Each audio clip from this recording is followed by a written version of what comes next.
Chaque année, Hollywood organise la plus grande cérémonie de récompense. Je parle bien évidemment des Oscars. Salut tout le monde et bienvenue dans ce deuxième épisode du format Le Sacre, dans lequel je reviens sur l'histoire de cérémonies, de récompenses ainsi que de festivals. Dans ce deuxième épisode, vous l'aurez bien compris, je vais parler des Oscars. Mais avant que ça commence, si la vidéo vous plaît, n'hésitez pas à la liker, la commenter, la partager, etc. Et bien sûr à vous abonner, c'est toujours très important pour l'algorithme.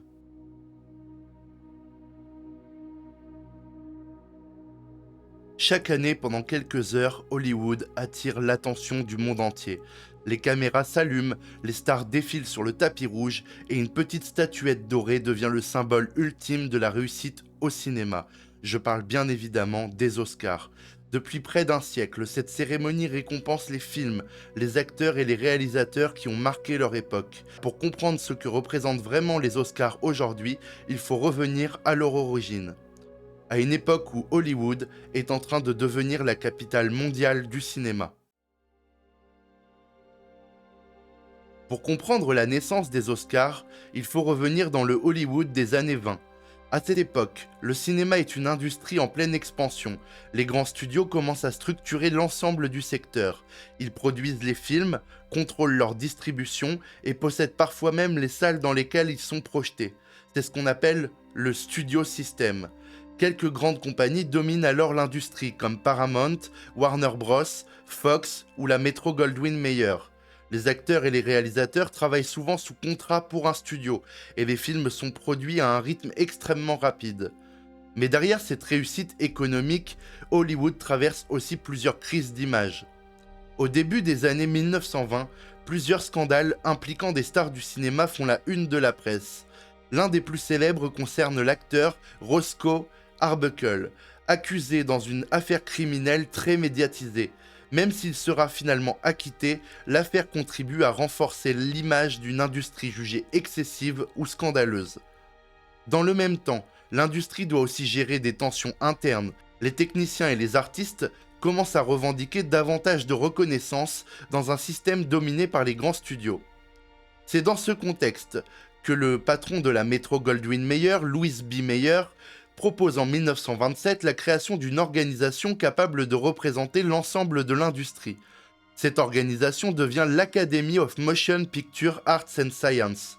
L'Académie rassemble alors plusieurs personnalités importantes du cinéma américain, producteurs, réalisateurs, acteurs et techniciens avec un objectif officiel, promouvoir l'excellence artistique et technique du cinéma.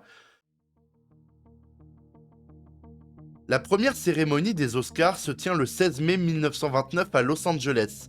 Elle se déroule dans le Hollywood Roosevelt Hotel, dans une salle appelée Blossom Room. Environ 270 invités sont présents ce soir-là, producteurs, réalisateurs, acteurs, techniciens, scénaristes, etc. La remise des prix est extrêmement courte, elle dure environ 15 minutes. À l'époque, les résultats ont même déjà été annoncés dans la presse avant la cérémonie. Plusieurs récompenses importantes sont remises ce soir-là. Le premier Oscar du meilleur film est attribué à Wings, un film réalisé par William Wellman qui raconte l'histoire de deux pilotes américains pendant la Première Guerre mondiale. Le premier Oscar du meilleur acteur est attribué à Emily Jennings, récompensée pour deux films. Et la première meilleure actrice de l'histoire des Oscars est Janet Gaynor, récompensée pour ses performances dans plusieurs films sortis la même année. Le film Sunrise de Murnau, aujourd'hui considéré comme l'un des grands chefs-d'œuvre du cinéma muet, reçoit également une récompense spéciale pour sa dimension artistique.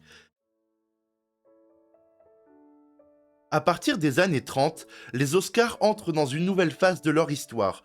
Hollywood est au cœur de ce qu'on appelle aujourd'hui l'âge d'or du cinéma américain, une période qui s'étend globalement des années 30 jusqu'au début des années 60. Le système des grands studios domine complètement l'industrie. Les films sont produits à un rythme très soutenu, certains studios peuvent produire plus de 40 films par an.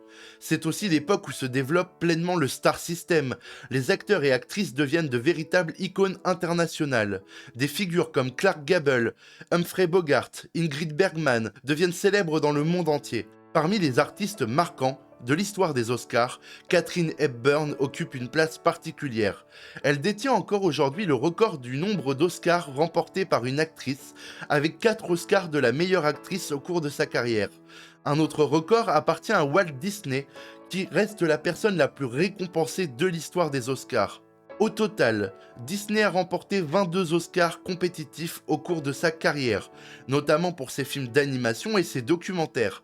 Lors de la cérémonie de 1939, il reçoit une récompense très particulière pour Blanche-Neige et les 7 nains, une statuette classique accompagnée de 7 mini-statuettes en référence aux 7 personnages du film. Les Oscars sont aussi le reflet de leur époque. En 1940, le film Autant en emporte le vent remporte plusieurs récompenses importantes, dont l'Oscar du meilleur film. La cérémonie est marquée par un moment historique. L'actrice Hattie McDaniel devient la première personne afro-américaine à remporter un Oscar. Cependant, le film lui-même est aujourd'hui souvent critiqué pour sa représentation idéalisée du sud esclavagiste américain. La cérémonie continue aussi de gagner de la visibilité. Dès les années 30, les Oscars sont retransmis à la radio, ce qui permet au public de suivre l'événement à distance. Puis, en 1953, un tournant majeur se produit. Les Oscars sont diffusés pour la première fois à la télévision, ce qui permet à la cérémonie de toucher un public beaucoup plus large. Au cours de cette période, certains films marquent durablement l'histoire des Oscars. En 1959, le film Ben-Hur, réalisé par William Wyler, remporte 11 Oscars, un record historique à l'époque. Le film gagne notamment l'Oscar du meilleur film, du meilleur réalisateur et du meilleur acteur pour Charlton Heston. Ce succès spectaculaire contribue à renforcer le prestige de la cérémonie et à installer durablement les Oscars comme la récompense la plus importante du cinéma. Au fil des décennies, les Oscars deviennent bien plus qu'une simple cérémonie de récompense. Ils deviennent un véritable instrument d'influence dans l'industrie du cinéma. Gagner un Oscar ne signifie pas seulement recevoir une statuette dorée. Cela peut transformer une carrière, modifier la perception d'un film et parfois même changer la trajectoire d'un studio. L'actrice Halle Berry, par exemple, devient en 2002 la première femme afro-américaine à remporter l'Oscar de la meilleure actrice pour son rôle dans Monsters Ball. Son discours très émouvant marque la cérémonie et devient l'un des moments les plus célèbres de l'histoire des Oscars. Mais l'impact des Oscars ne concerne pas seulement les artistes, il concerne aussi les films eux-mêmes. Dans l'industrie du cinéma, on parle souvent d'un phénomène appelé l'Oscar Bump. L'expression désigne l'augmentation des recettes d'un film après une nomination ou une victoire aux Oscars. Le film Parasite, par exemple, réalisé par Bong Joon-ho, connaît une explosion de popularité internationale après avoir remporté l'Oscar du meilleur film en 2020. Cette victoire est historique. C'est la première fois qu'un film non anglophone remporte la récompense principale. Mais l'influence des Oscars ne se limite pas aux résultats de la cérémonie. Elle se joue aussi avant même que les récompenses soient attribuées. Au fil du temps, les studios ont développé de véritables stratégies pour maximiser leurs chances pendant ce qu'on appelle aujourd'hui la saison des récompenses ou Awards Season. Cette période est marquée par de nombreuses cérémonies et récompenses organisées avant les Oscars comme les Golden Globes, les BAFTA en Angleterre ou encore les prix décernés par les grandes organisations professionnelles du cinéma comme le Screen Actors Guild ou le Directors Guild of America. Comme toute institution aussi influente, les Oscars n'ont jamais échappé aux controverses. L'une des critiques les plus anciennes adressées aux Oscars concerne les grands films qui n'ont jamais remporté l'Oscar du meilleur film. Le cas le plus célèbre reste celui de Citizen Kane, réalisé par Orson Welles en 1941. Aujourd'hui, le film est souvent considéré comme l'un des plus grands films de l'histoire du cinéma. Pourtant, lors des Oscars 1942, il ne remporte qu'un seul prix, celui du meilleur scénario original. Au fil des décennies, d'autres films majeurs connaîtront le même sort.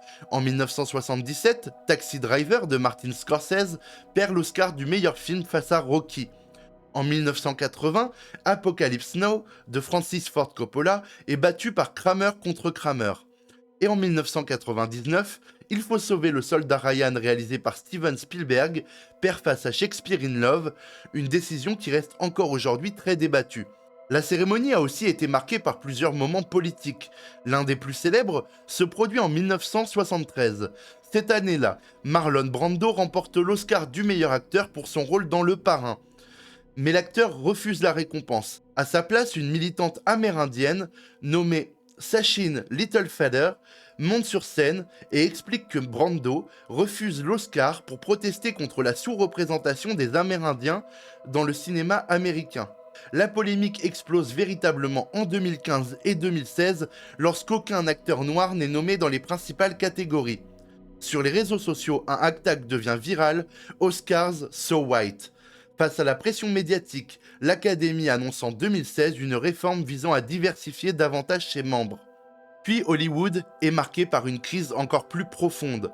En 2017, des enquêtes du New York Times et du New Yorker révèlent des accusations d'agression sexuelle visant le producteur Harvey Weinstein, déclenchant le mouvement mondial MeToo. Lors de la cérémonie de 2018, plusieurs personnalités évoquent directement ces questions dans leurs discours, et la cérémonie devient l'un des lieux où ces débats sont visibles. Les Oscars ont aussi connu des moments inattendus. Lors de la cérémonie de 2017, les présentateurs annoncent par erreur La La Land comme meilleur film. Mais quelques instants plus tard, les organisateurs corrigent l'erreur, le véritable gagnant est Moonlight. La scène filmée en direct devient un des moments les plus célèbres de l'histoire des Oscars. Plus récemment, la cérémonie a été marquée par un autre moment spectaculaire. Lors des Oscars 2022, l'acteur Will Smith monte sur scène et gifle le comédien Chris Rock après une blague visant son épouse. Quelques minutes plus tard, Smith remporte l'Oscar du meilleur acteur pour la méthode Williams. Tous ces moments montrent que les Oscars ne sont pas seulement une célébration du cinéma, ils sont aussi le reflet des débats et tensions qui traversent l'industrie hollywoodienne. Près d'un siècle après leur création, les Oscars restent la récompense la plus célèbre du cinéma. Chaque année, la cérémonie continue de réunir les plus grandes stars de l'industrie et de consacrer les films qui ont marqué leur époque. Certains films sont même devenus des symboles de cette histoire. Des œuvres comme Ben-Hur, Titanic ou Le Seigneur des Anneaux, Le Retour du Roi, qui détiennent chacun le record de 11 Oscars remportés, incarnent cette capacité des Oscars à transformer certains films en véritables monuments du cinéma. Au fil des décennies, d'autres artistes ont aussi marqué l'histoire de la cérémonie. Des acteurs comme Daniel Day-Lewis, qui détient le record du nombre d'Oscars du meilleur acteur avec 3 récompenses, ou des réalisateurs comme Steven Spielberg, dont les films ont profondément marqué l'histoire du cinéma moderne. Mais les Oscars ne sont pas seulement une célébration du cinéma, ils sont aussi le miroir d'Hollywood, un miroir de ses réussites, de ses débats et parfois de ses contradictions. Car au fond, chaque cérémonie pose toujours la même question. Les Oscars récompensent-ils vraiment les meilleurs films? Ou simplement ceux qui représentent le mieux Hollywood à un moment donné? Et c'est peut-être cette question qui continue de faire vivre la cérémonie depuis près d'un siècle. Merci à toutes et à tous d'avoir suivi cette vidéo. Si elle vous a plu, n'hésitez pas à la liker, la commenter, la partager et bien sûr à vous abonner. C'est toujours très important pour l'algorithme. Nous, on se retrouve très bientôt pour de nouvelles vidéos actualités cinéma et séries, ainsi que pour d'autres formats qui risquent de bien vous plaire.